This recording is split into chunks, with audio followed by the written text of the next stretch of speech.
Do you need help with marketing, new clients, or online reviews? MassageBook is your solution, streamlining all the challenging aspects of your massage therapy practice. This powerful software simplifies scheduling, payments, and marketing, allowing you to focus on what you do best, helping clients live better. Plus, sign up now with code ABMP50 and get $50 off after your free 30-day trial. Visit massagebook.com, create an account, and transform your practice today. That's MassageBook with code ABMP50 for $50 off. Don't wait. Give it a shot today.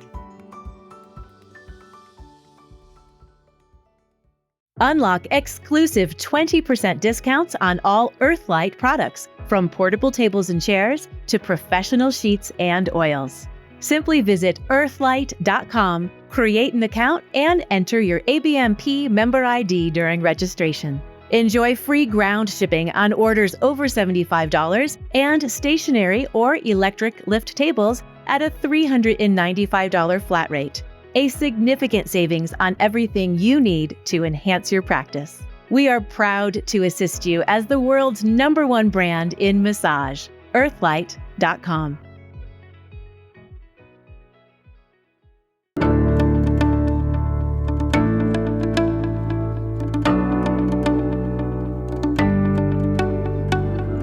Hi, everyone. This is Whitney Lowe, and I'm honored to be your guest host for the ABMP Podcast. Today, we are talking about one of my favorite topics, and that is education, especially education in the massage world. More specifically, we're going to talk about how we measure educational outcomes. This issue is critical to the present and future of our profession, and we're going to look at some of the key challenges and opportunities that this measurement process brings. So first of all, to start off, in massage therapy education, both at entry level and in continuing education, training is measured by the clock. Now, this is interesting because there's a lot of other ways that you can potentially measure education, but there are some major challenges that have been posed by measuring the educational levels in clock time. It all goes actually back to the early 1900s with something called the Carnegie Unit or Carnegie Credit Unit. The Carnegie Unit has become the major method of measuring education in the college and higher education system. For example, if you go to get a bachelor's degree, you have to have a certain number of credit hours to meet the requirements for that bachelor's degree. And those credit hours are all based on the amount of time spent in subjects in a particular program. The thing that's really interesting about this is that the Carnegie Unit was never really intended to measure educational outcomes. It was a measurement process that was started to see if professors were qualifying for pension programs. But they found it was really easy then to apply those concepts to just measuring amount of time in certain subjects, so it became the default measurement for all kinds of things around the educational system. And so in traditional colleges and universities, we use the credit hour, but in the massage therapy profession, we generally use clock hours because we have proprietary schools that are not degree-granting institutions. One of the reasons that the Carnegie Credit Hour became so valuable and so frequently used is it's easy. And this gets us looking at about how we measure education by the clock and what are some of the key benefits of that. The first and easiest thing to see is it's easy to standardize this type of measurement because we can just say, like, you have to have X number of hours to do something, and it's easy to measure that by the clock. So we tend to do things that are easier to be implemented. So that's one of the reasons that the whole clock hour method has become so prevalent. It's also very easy for the regulatory and compliance industries who have to say, if you are wanting to meet these requirements for licensure, for example, X number of hours are necessary for you to be doing that. Measuring that by the clock is easy, once again. It also provides for some predictability in scheduling for course design and the implementation of curriculum programs. You can say, we're going to have say like 125 hours of anatomy and physiology in this particular program, or 200 hours of anatomy and physiology, whatever it is. The ability to predict that and put that together helps make it a lot easier to build curriculum programs. There is also an argument that this gives a greater or equal access to instructor time for people from differing educational levels and things like that. They all get the same amount of time with the instructor because the classroom is based on the clock hours that are spent in that interactive time with the instructor. Now, there's a debate about whether or not that really means equal access to educational interaction with the instructor, because that could vary quite a bit. But that is one of the arguments that's used in that clock hour approach. One of the other things that's become very prevalent is the compatibility of clock hour measurements with financial aid systems. We have a big issue in the massage therapy profession now, and this is something that Les Sweeney addressed in one of the previous episodes of the ABMP podcast about the current challenge to the educational rules around the implementation of financial aid programs and how that's going to affect clock hours in our various different entry-level education programs. So they're closely tied together. There's a lot of integration of that whole system with financial aid awarding in massage schools. And consequently, everything is just much easier as a system of accountability and documentation to measure these things by clock hours, because it's a lot easier to standardize those measurements across the board for different students in different environments. So we see a lot of the implementation of clock hour programs really based around this makes it easier to do. So this is the way we're going to do it. And there's a lot of thought that just because something is easier to measure that way doesn't mean it's really the right way to be doing things. And that brings us to what are some of those key drawbacks in the clock hour-based educational programs. The first thing and the biggest argument that we hear frequently is that time doesn't equal mastery.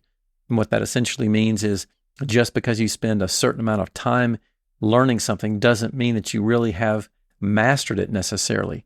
There's a great analogy that's used in the educational systems talking about the tea bag approach, which is essentially just like a tea bag sits for a certain amount of time steeping in water.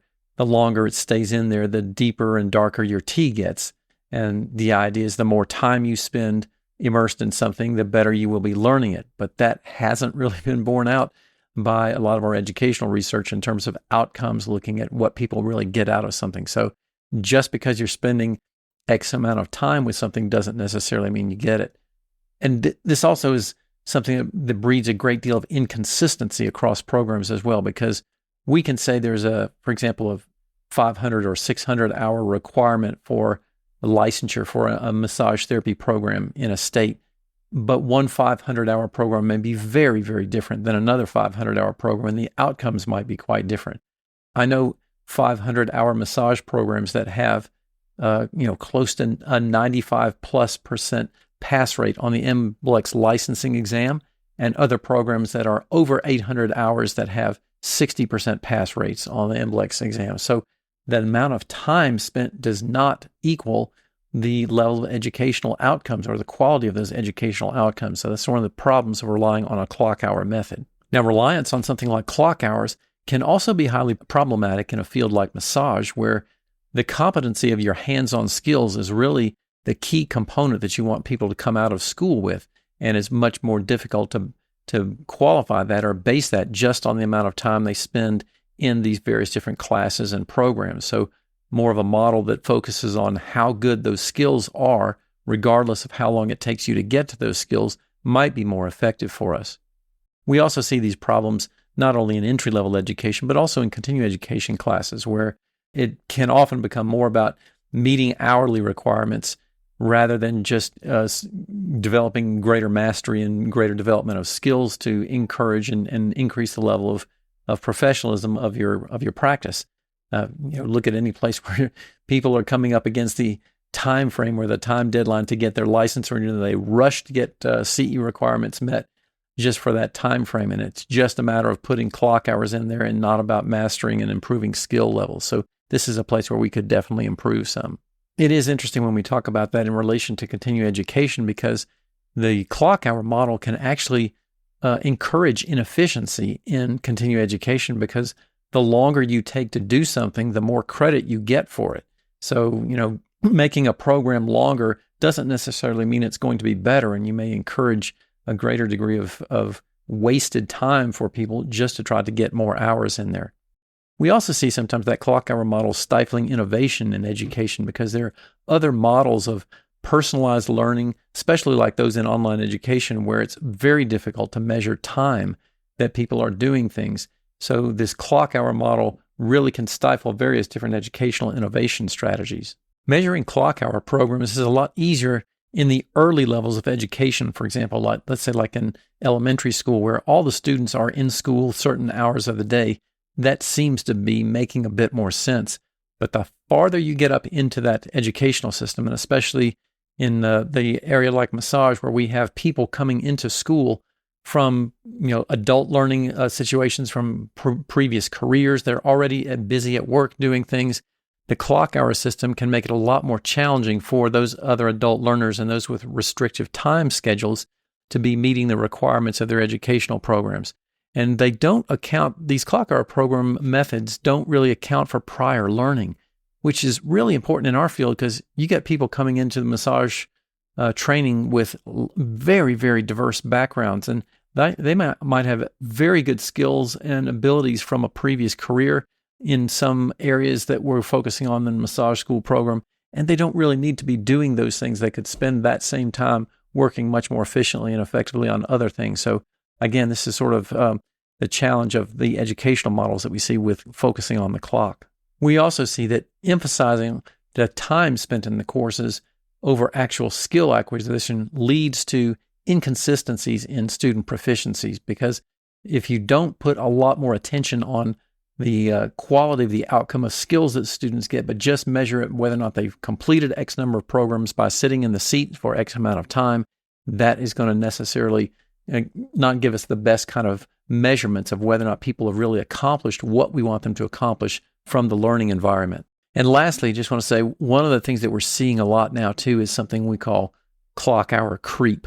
And that is the fact that when we have a system that's based on clock hours, there have routinely been constant calls for us to improve the standards and improve the standards of education that we have in our field. And the way that people see that to be done is by increasing the number of required hours in these training programs. That really shouldn't be our focus. The focus shouldn't necessarily be on increasing the number of hours. It should be on increasing the degrees of proficiency that we get out of our students. And that doesn't necessarily mean that the number of hours are going to increase. This poses significant challenges for massage programs that are trying to keep their costs down or may not be participating in financial aid programs or have other ways of trying to keep their training hours accessible for people. Granted, we do need a certain minimum level of standards, but just upping the number doesn't necessarily mean the quality of the education is going to improve. So in the educational sphere, one of the main answers to this challenge or this problem is something called mastery learning, also frequently called competency-based education, or CBE for short. Essentially, what mastery learning states is that this is a method of educational measurement where we're trying to see, has a person achieved certain established outcomes of the education, regardless of how long it takes them to do that. So we're talking about setting up a series of competencies, which are lists or descriptors of the skills, knowledge, and abilities that we want people to have after completing an educational program. We're not concerned with how long it takes them to get there. For some students, it'll take them longer to get there. Other students are going to get there much faster. The point is not how long they take to do it or how long they're inside the program working on those student activities. It's whether or not they got them to a certain level of proficiency. Competency-based education is already being used in fields like healthcare and nursing, where clinical competence is critical. It could also be applied effectively in massage therapy to ensure that therapists are demonstrating the practical skills that we want them to have. One of the key challenges that we see for implementing a process of mastery learning, though, is that we don't really have an organized system for educating our educators, meaning training the educators in our schools and training programs, and also in continuing education classes, because competency-based education requires new instructional design models that would take advantage of competency strategies, and these aren't as commonly known to people who don't have a background in educational theory and learning design. But just because there are some challenges and difficulties doesn't mean this is something that's not worthy of doing. I absolutely believe this is going to be the future of our educational processes, and the sooner we get started doing this, the better it will be for us, because the key advantage being students really can learn at their own pace, and we as educators are focusing a lot more on making sure they have accomplished what we really want them to learn, not just that they spent a certain amount of time hanging around us or sitting in a seat listening to us talk. Let's take a short break to hear a word from our sponsors. Anatomy Trains invites you to join their flagship structural integration training, now on the West Coast. Part 1 starts in San Diego, California on January 22nd, 2025. Progressively build your anatomical knowledge, hands-on manual therapy techniques, and most importantly, seeing and understanding postural patterns and developing strategies tailored to individual needs. There has never been a better time to transform your practice. Visit anatomytrains.com for details and to apply. Are you looking for a company that empowers your growth and development? Look no further than the Elements Massage brand, where all massage therapists have the opportunity to thrive through the Elements Massage Career Advancement Program. In the Elements Massage Career Advancement Program, Elements Massage Studios recognize, reward, and uplift their massage therapists, rewarding continuous learning, commitment, and growth. The Elements Massage Career Advancement Program includes professional, elite, and master levels, where massage therapists will enjoy higher commission rates, access to continuing education and development opportunities, and unique career growth opportunities to propel them toward a successful future. Evaluate your career and apply to an Elements Massage studio today. Visit elementsmassage.com/careers and take the first step towards a fulfilling journey. That's elementsmassage.com/careers. Let's get back to our conversation. So what are some of these key benefits of a competency-based learning approach? Let's look at a few things that are really the primary things that we're going to focus on that we want to shoot for. So in a competency model or competency-based model, the emphasis really is on the demonstration of the mastery of skills or learning before advancing. So it's not just that you spend X amount of time there, then you go on to the next thing. You really have to demonstrate mastery of certain skills. And for people with differing backgrounds, that may happen a lot faster for some students rather than others. So this approach really ensures that students can graduate from the programs or finish various continuing education opportunities with the ability to effectively apply their knowledge in clinical settings. And that's a critical factor for professions like ours, where we rely heavily on hands-on techniques and mastery of certain hands-on skills and ability to apply those skills with our clients effectively. One of the things that I find personally exciting about this idea of mastery learning is that of personalized learning paths. What that means is not each student might go down the same exact path as they're trying to get to those competencies to learn the things that they need to learn. And this is so valuable in a field like ours where people come in with very diverse learning backgrounds. So you can create personalized learning opportunities. This is often done with online education, which is much more easy to personalize than is in classroom education. But you can create various different paths. So students with more advanced knowledge or advanced skills can go through a more challenging path, and those who are just entry level and just getting introduced to a concept might go through a more basic or rudimentary path to really build those foundational skills. That means each person gets a lot more out of the educational process, and that makes our education a whole lot more valuable and will train people for where they're at. And this is going to be another effective way to really help the student get the most out of their learning process and help them become a much better professional in the process. Mastery learning is also much better aligned with the real-world demands of massage therapy, where proficiency in specific techniques and client care are paramount. So by focusing on outcomes, students are assessed based on their ability to apply clinical skills effectively, which really can lead to better treatment outcomes and greater confidence in their practice as well.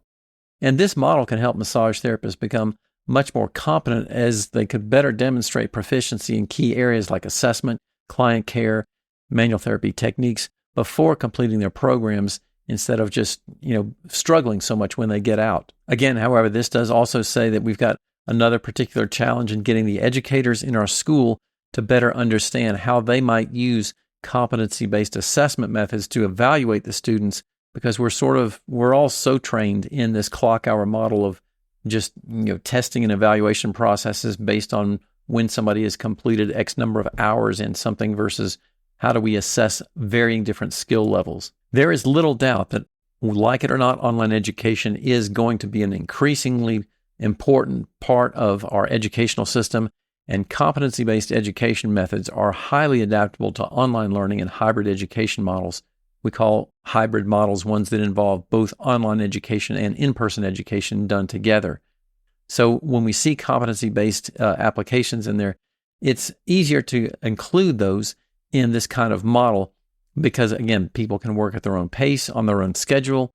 If it happens to be nighttime and that's when the kids are in bed and that's the best time for you to be working and doing things, you can do that kind of stuff and get your coursework done at your own pace. So the mastering the competencies associated with your coursework can be done outside of clinical clock hours in the classroom.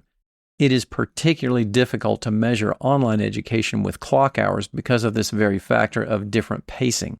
So this is one of the ways in which the online education growth has really driven a move toward more competency-based training models. So I think that's a good thing. It's hard and it's challenging for sure, but I do think it's a good thing overall. Another potential benefit of this model is I do think that the competency-based education models can help students demonstrate mastery of content, and that makes them more accountable to their learning process. Instead of just knowing, I've got to spend X number of time in these classes, when they know they have to show mastery and demonstrate that they really can use the knowledge and skills they've developed and use them effectively, it means that there's going to be a lot more benefit of what they get out of that. One of the major things we may see coming out of this is that we might be able to move toward greater consistency of graduates from different massage programs. As I was mentioning earlier, I see this very frequently across the board, which is people coming out of different training programs that might have very similar hours, and the outcomes of the quality of those students is very different. Now, also, we have programs that have very different hours, even hundreds and hundreds of hours of difference in those programs. And we might see, people in one program getting way better skills, and that might not necessarily be the program that's longer. That might be the program that's shorter. It's all about the quality of the training and the education that they got there. But if we had competency-based models, we might be able to get a bit more standardization and proficiency in what we were having our students come out with. This might also answer some of the calls that we've seen across the profession for so many years for improvement in the standards of our education. So the big question around all of this is, how do we do some of these things? Clearly, like so many things in our world, if it was easier, it would have been done a long time ago. It's challenging. There's no question about that. But what are the key things that we can be working on to move in this direction? So as I've mentioned before, in entry-level education, I think we can begin to look at competency-based models and assessment frameworks in how we structure the educational programs. This is going to mean working with some of the accreditation bodies, some of the licensing bodies, to look at how we measure the qualifications for state licensure, and might this be done with some maybe hybrid models at first that involve some degree of clock time in the classroom, as well as some other measures of competency that can mean a person is qualified to sit for their state licensing exam, but there's not simply just a clock hour requirement only. In continuing education programs, I think it's a bit more challenging to get away from that time model to a certain degree because the time spent or the educational programs are so short. The sort of standard continuing education program being a 1 or 2 day weekend workshop where basically the entire time is spent transmitting information and practicing skills for the students. There's not really as much time to go through innovative and different competency-based evaluation models to see if students have really gotten it. There's some idea that as the instructor walks around and supervises people in a technique workshop, for example, you're trying to help students get there, get better, and get their skills up to a proficient level. But the truth is, you don't get around to see everybody, and you don't get to assess everybody on everything that you're teaching them. So this is a much more challenging way to do this in the in-classroom aspects of continuing education. Now, when you get to various hybrid or online education models, that's a very different story because we can do all kinds of things in those models that are not based on clock hour time to look at proficiency levels and whether or not people have met certain degrees of competency. One way we might be able to start looking at this at entry-level education is to possibly set up a pilot program with a state licensing board that would give credit for alternative systems of competency-based education in addition to the ones that are used for clock hour programs. So maybe you could set some models up at various different schools or training programs and with the state licensing board that they would accept both clock hour equivalents as well as competency-based equivalents to show that students were prepared to sit for their licensure programs. Again, this would need some innovative exploration of different types of learning models and a willingness on the part of the state boards to look at this as a potential benefit and the direction where things are really going in the future. Now, this movement toward more competency-based models doesn't really have to happen overnight. Schools could start by integrating competency-based elements into existing clock hour programs. For example, programs could retain a base number of clock hours but require students to demonstrate specific skills or competencies before progressing. This really would allow the state boards to begin working in that direction, but allow them to maintain their clock hour frameworks while shifting the focus towards skill mastery eventually. And in addition, by potentially showing improved graduation rates and improved success rates on the NBLEX exam, this might lead people more in the direction of wanting to pursue this further. One of the bigger challenges in moving to a CBE model is the connection with federal financial aid and the way in which that's tied in with clock hour programs. And because this is so challenging, especially at the entry level, it might make more sense for some of these innovative competency-based models to start in the continuing education programs, because we're not dealing with federal financial aid and CE programs, and there might be a little bit more flexibility in creating some of these hybrid models or different methods of using competency-based approaches as well as clock hour measurements there. So that certainly is my encouragement, is to maybe work with some of the state licensing boards and national certification board that regulates continuing education credits, and look at how we might begin establishing some competency-based training models there instead of clock hour programs. However, I would also say that since we really don't currently have a means of measuring outcomes in continuing education classes, like better client satisfaction or improved healthcare outcomes, it may be difficult to show the improvement that results from competency-based education right off the bat. Any new systems of measuring competency learning are probably going to be based on some type of rubrics, and a rubric is sort of like a grid sheet that measures how well somebody has met a certain group of desired skills at what different levels. Are they not quite there? Are they moderately proficient, or are they highly proficient in those skill levels? Using these different rubrics might become a much more effective way to measure competency-based achievements and get away from some of the reliance on the clock only as we develop some of these innovative hybrid type of programs and gradually work our way in that direction.